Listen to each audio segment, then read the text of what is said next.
Right now, I would like to take the time to discuss something with you. I tell you, it's an incredible thing. The beauty of madness is seductive. It is.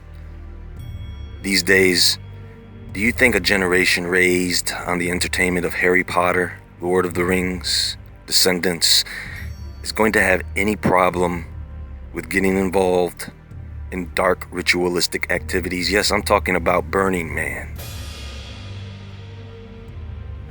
You know, the only people that go to this crap are the people that get off on this crap.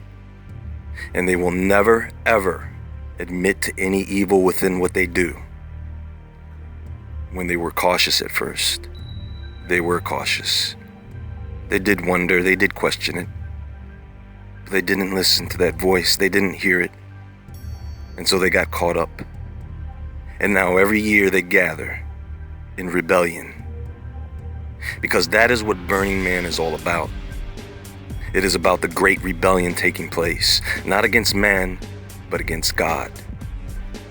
And it is not just about the burning of a giant wooden man, no. It is about the burning of morality and faith within mankind.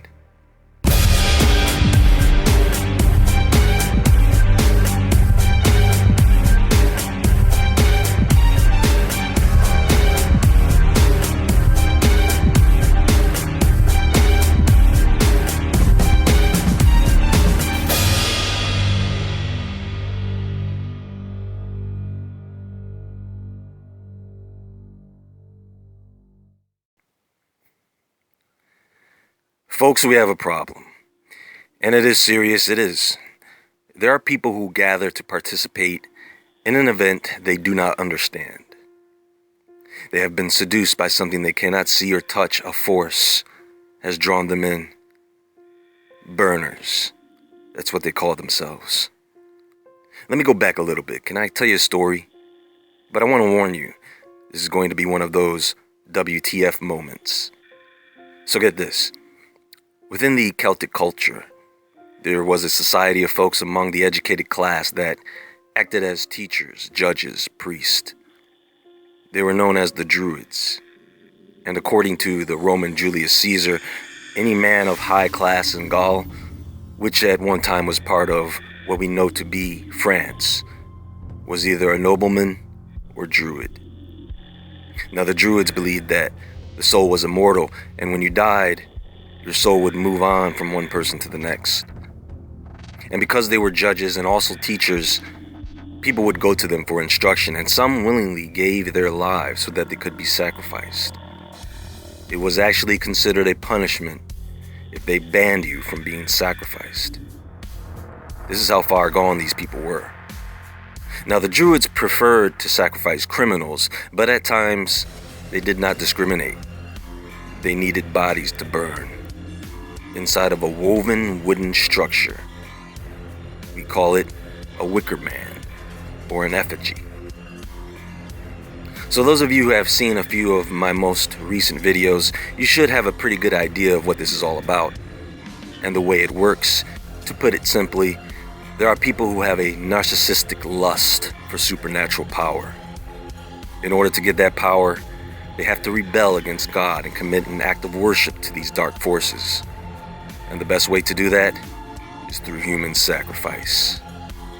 It is the ultimate spit in God's face move, and that attracts these dark entities.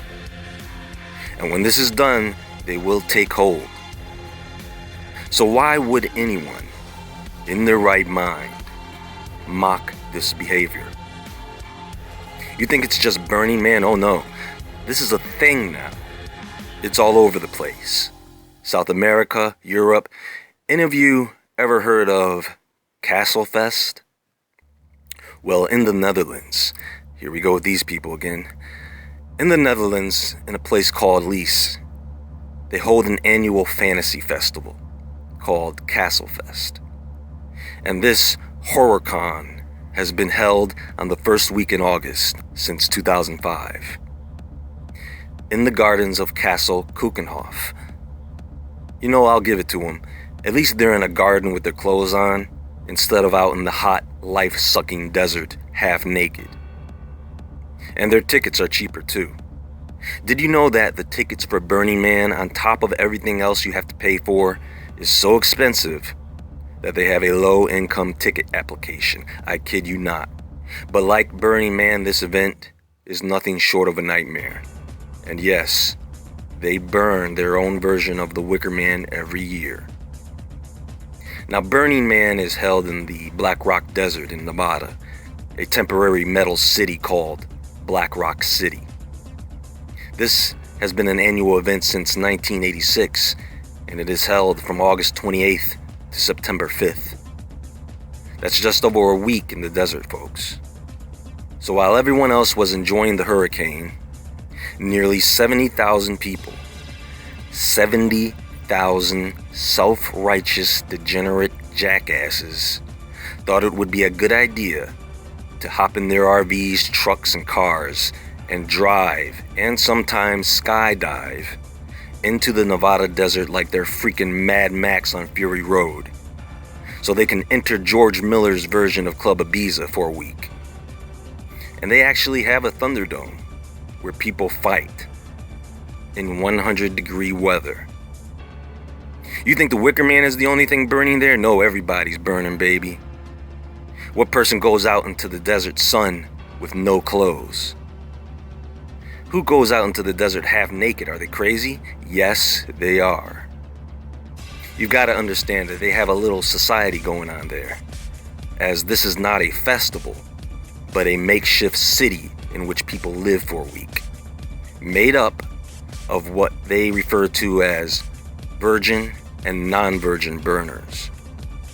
Speaking of which, they actually have a census report on their population, which is quite interesting. According to the report, it turns out they keep track of almost everything that they can about these people. They know how many burns people attend since their last burn. They know the average attendee is between the ages of 20 and 40 plus, which gives you a median age of 34. Now, children of all ages are allowed. In fact, children under the age of 12 are free, although there are not many children there. The majority of the adults have college degrees, and more than 50% of them make over $50,000 a year. And there is a good 20% that make over $100,000 a year. Now, there is slightly more men than women, along with 1 to 2% who identify with the 1 to 2%, meaning fluid, both, or neither. Yes, they keep track of gender identity, sexual attraction, and orientation. They also keep track of religion. Now, over 70% of the people there don't have a religion, but there is a strong 17% of those people who are Catholic, Christian, and Jewish. And they've got actual pagans beat by a good 15%. So the majority of people who attend are from the US, although you have people from all over the world, with a few well-known YouTubers and celebrities in the mix. About 80% of these people are white Caucasian, with about 6% Asian, 4% Hispanic, Latino, and 1% Black. There are a few who fall under Native American, and the leftover 10% fall under other. They collect information on the percentage of people who feel like they belong to a community, the percentage of people who feel that it is their home, and the percentage of people who identify as a burner. Burning Man has this rule about leaving no trace, meaning the playa has to look the way it did before people arrived. They are required to sort their waste and dispose of it properly, because they believe in greening your burn, even though there is nothing green there but the few plants they bring with them. At the same time, their number one source of energy is, of course, gasoline to power generators. Now, I should give some of these burners credit, as they have Burners Without Borders who volunteer and donate time and money to help local communities, such as assisting in rebuilding devastated communities after Hurricane Katrina. And I am sure there are several burners who will do the same post-Hurricane Harvey. They have Black Rock Solar, they have the Youth Education Spaceship Project, Big art for small towns. They've partnered with San Mateo for Innovation Week, for education for youth. Most of these projects are based on community building and art, and basically the agenda is to take the ideas of Burning Man outside of Burning Man into local communities. You know, they want to show that they care about the environment and they are helping kids in failing communities. They have a marathon, a global leadership conference. They have something called gifting, which encourages burners to bring gifts for people, whatever it may be, food, drinks, souvenirs, etc. But to me, what they are doing at Burning Man is the same thing they do at CERN and these other organizations. They want the world to conform to their beliefs. They are trying to breed and spread a culture based on the ideas of just a handful of people, like Burning Man's co-founder, Larry Harvey. Relax, folks. I'm sure the name Harvey is just a coincidence. I guess it's okay to do things you should not be doing as long as you're contributing to society, right? Do not be fooled, folks. They're good deeds. This is all for public consumption to keep this thing from being shut down if they didn't do these things. So what would you expect to experience in a place like this? Sex, drugs, and music, right? Oh no, it's not like that at all. You need to open your mind and become one with the dust. It's about art, man. Love and peace, bruh. Oh yeah? Then how come all I see is sex, drugs, and music? Satan here, Satan there. Sluts as far as the eye can see. Am I missing something? Is that just the icing? Oh yeah, the art. The ugly, creepy, oversized, symbolic occult art. Don't get me wrong, there is some pretty incredible artwork there. I gotta be fair. Like the Sonic Runway, a 1,000-foot corridor of lights all driven by a sound system. You see? Do you see how seductive this place is? Even I'm intrigued. But folks, this is nothing more than some creepy, over-sexualized carnival of freaks and geeks. And if you see it as anything more than that, God help you. Come on, bruh. It's not about that. It's not what it looks like. Well, then stop making it look like it is about that. See, there's that good is evil, evil is good thing again.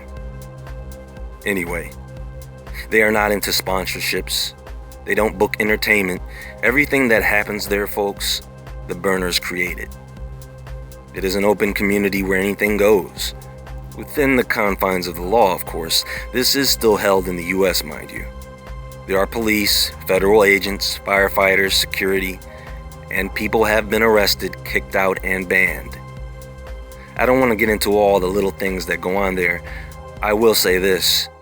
Harvey himself said that this is an experiment to see what type of utopian society could be created when people are subjected to a harsh environment in which nothing is for sale. A cashless society, huh? Now let's talk about the burning of this Wicker Man structure, this effigy. No. Nobody should be doing this. Period. You can't take something inherently evil and try to put some spin on it to make it look cool. But that is what people do. And people buy into it.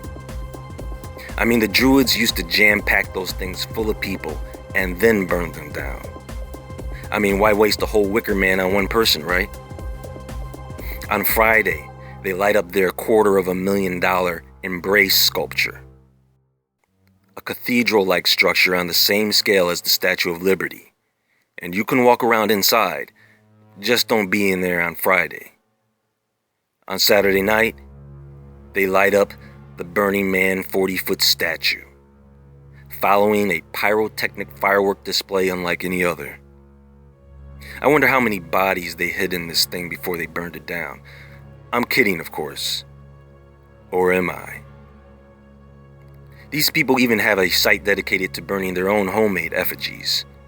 By the way, if you haven't heard by now, someone did die this year from running and diving into the flames of the burning effigy.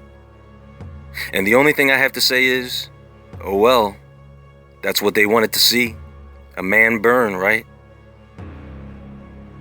What makes it even worse is that the next day, some people went on ahead and barbecued themselves a whole pig using the leftover heat from the charcoal of a giant burnt offering that killed a man. Oh, should I talk about how when you eat the flesh of a burnt offering, how you also eat the energy of the dark entity that possessed it? Anyway, do you know what 2017's art theme for Burning Man is? Radical ritual. That's right. Larry Harvey writes, and this is on the Burning Man website, beyond the dogmas, creeds, and metaphysical ideas of religion, there is immediate experience. It is from the primal world that living faith arises. In 2017, we will invite participants to create interactive rites, ritual processions, elaborate images, shrines, icons, temples, and visions. Our theme will occupy the ambiguous ground that lies between reverence and ridicule, faith and belief, the absurd and the stunningly sublime. The human urge to make events, objects, actions, and personalities sacred is protean. It can fix on and inhabit anyone or anything. This year, our art theme will release this spirit into the Black Rock Desert. Well, I guess that about sums it up right there now, doesn't it, folks?